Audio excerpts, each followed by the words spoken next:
Hello everyone and welcome back to another video by Jaja Nails. Today we're going to be doing a tortoise shell tutorial as it's a really quick and easy design to do. It's super cute and you really don't need that much product to accomplish this. But before anything else, if you guys are interested in watching more nail tutorials or try hauls or whatever the heck it is, then hit that subscribe button as well as that notification bell to be notified whenever I upload new videos. So let's get into this. Today I've just done a really quick prep on my little nail tip there to show you, and I've picked 3 colors from my glazed gel set that I got from AliExpress, of which I will link below. And it's a really cute set that I got for quite inexpensive, and I'm believing that I use this amber color. I'll write in the description what the actual numbers are that I use because I'm blanking so hard on it right now.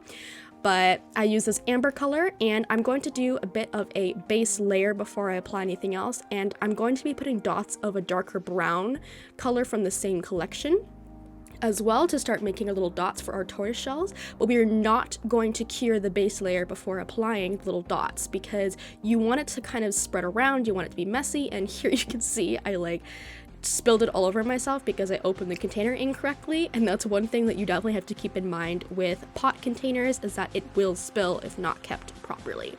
So here I am with going in with the dark brown, and I'm just making big splotches. This one's I'm doing different sizes of all different things, but you want it to look messy. Do not try to make perfect circles, just kind of blob it around.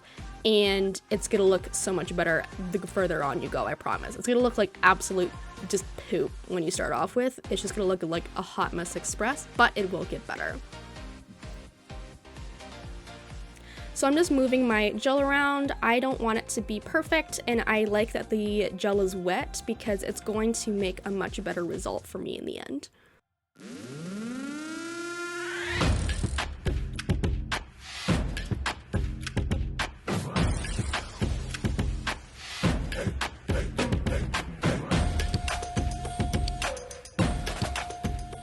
So since I've finished my first layer there, I'm going to put in the light for 60 seconds to cure.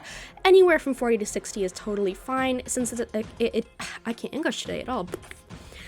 It is a clear type of polish, so it shouldn't take that long to cure whatsoever.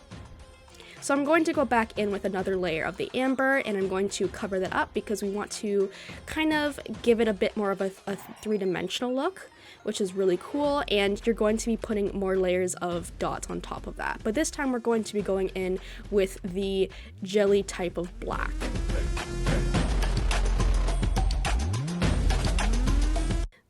So thankfully I've actually managed to open it up without spilling it all over myself this time. Congratulations, Jenica, you've accomplished great things in life.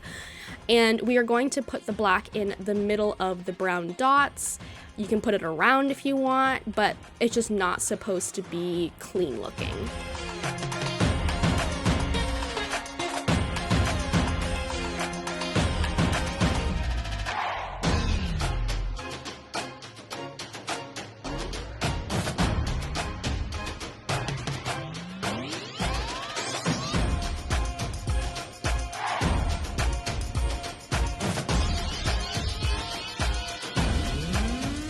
If you have any sections that you're not a fan of, or there's areas that just don't look the way you want them to look, that is totally a-okay. You can just go in with more brown to kind of go over top and, smush it out a little bit more, which we'll be doing later.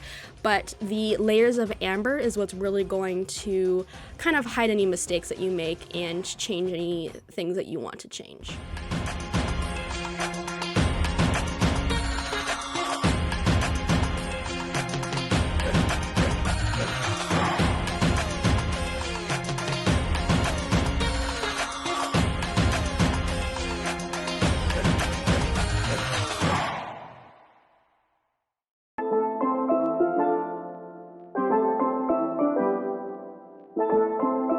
Alright, so we're going to put this back into the light for another 60 seconds because especially you want to be careful not to make your areas too thick or too high, especially with the gel polish, because that will make a big difference and it'll make your design quite bumpy.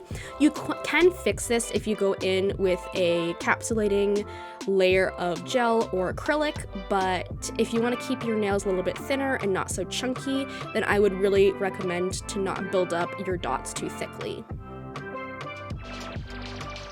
I'm going in with another layer of the amber because that's going to hide any of my sins that I may have accomplished on the previous layers.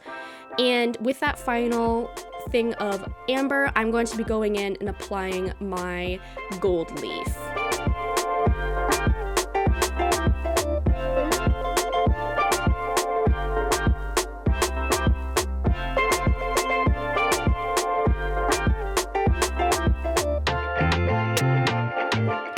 Go as aggressive with it as you'd like, or you don't even have to do gold leaf if you don't want to add gold leaf. I just think it adds a little bit of something something. I wanted to add like little pieces here and there. I didn't want really big chunky pieces of gold, but you can kind of decide what kind of look you're going for. And that stubborn piece of gold would just not come off. The ultimate struggles.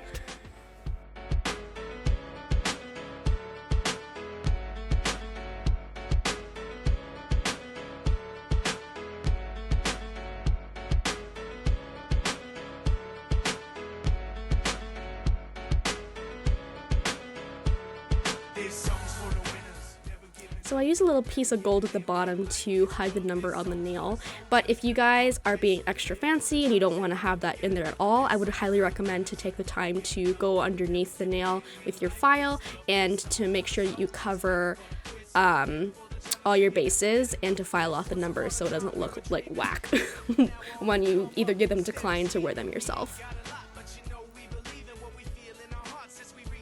So as always, I'm going to clean up my workspace as I go because otherwise I'm going to have a very messy and cluttered workspace that makes things quite difficult for me to function.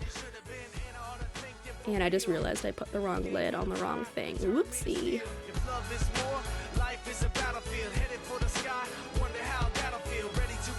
So I have a little shelf unit that I put these in to keep them safe and so that they don't end up spilling or moving around, because I find putting them in baskets can be a little bit of an unreliable way of storing them because there's a huge risk of them turning onto their side and possibly causing a spillage when I open it at a later time. So going in with my American Nails top coat, I'm using the glossy because I want a bit more of a nice glossy finish. You can do matte if you really like, but I find that the best result happens with the clear glossy gel polish.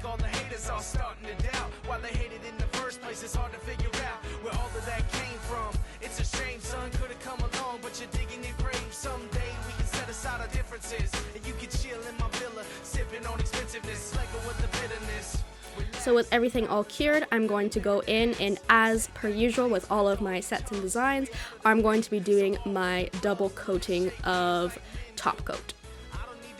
A lot of people tend to ask me why I always do the two top coats. It's simply because you're always going to find something that goes wrong on your first coat. There's going to be a little hole, there's going to be a section on the side that you're missing. There's so many different reasons and purposes as to why a second coat is worth it, but it also just helps to really encapsulate any work that you've been doing on it, as well as keep all your gold foil completely covered and not at risk to fling off. So that's it. That's the whole design. Super quick and easy. If you guys have any questions, please let me know. I'd be so happy to help. And in the meantime, see y'all later, my Jaja jelly beans. See y'all next time.